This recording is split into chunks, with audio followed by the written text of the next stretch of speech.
जब भगवान लीला करने के लिए इस धरती पर आते हैं तो प्रभु का स्वभाव है कि प्रभु दीन स्वरूप बनाते हैं। क्योंकि देखिए भगवान का एक स्वभाव यह है कि भगवान अपने भक्तों को कभी देते नहीं, भगवान तो सदैव लौटाते हैं।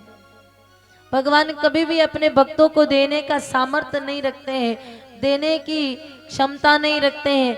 अगर देने का सामर्थ्य भगवान का होता या ऐसा ही उनका विधान होता तो शायद सुदामा इतने वर्षों तक धन के अभाव में जीवन नहीं जीते।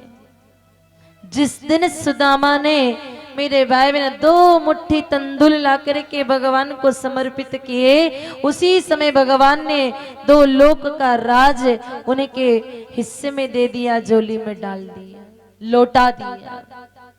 जब भक्त भगवान को देता है तो फिर भगवान बदले में लौटाते हैं। और इसके लिए मेरे भाई बहन भगवान दीन स्वरूप बनाते हैं।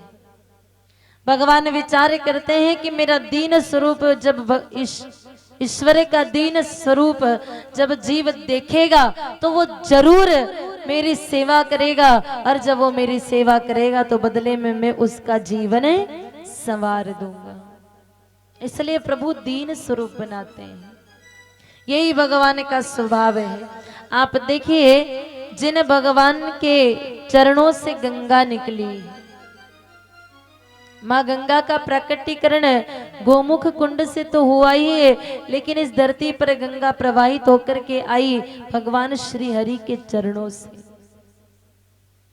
जब राजा बलि के यहाँ पर भगवान वामन बन करके आए तब मेरे भाई बहन राजा बलि से 3 पग भूमि मांगी है, और 1 पग भूमि में जब सारे ब्रह्मलोक को स्वर्ग को नाप लिया तब ब्रह्मा जी ने उन चरणों का प्रक्षालन किया, और हरि के चरणों से जो धोवण निकली वही क्या कहलाता है?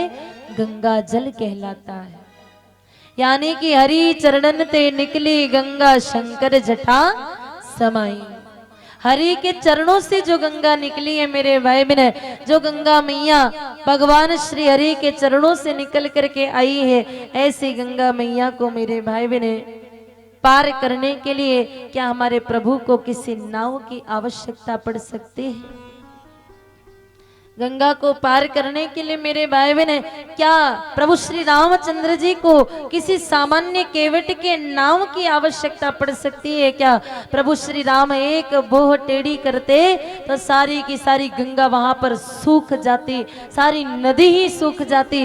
लेकिन फिर भी तुलसीदास जी महाराज जी कहते हैं कि ऐसे व्यक्ति से उन्होंने नाव मांगी जिसने देने से भी मना कर दिया। तुलसीदास जी कहते हैं जिन भगवान के चरणों से माँ गंगा प्रकट होकर के आई है, उन गंगा मैया को पार करने के लिए मेरे भाई बहन ना किसी नाम की आवश्यकता है, ना किसी केवट की आवश्यकता है, लेकिन फिर भी भगवान श्री राम ने दीन स्वरूप बनाया, क्योंकि वो जानते हैं कि मेरे दीन स्वरूप से केवट आएगा, मुझे इस गंगा से पार उतारेगा, और जब वो मुझे गंगा पार उतारेगा तो मैं उसे भवसागर से पार उतार दूंगा। इसलिए दीन स्वरूप बनाए।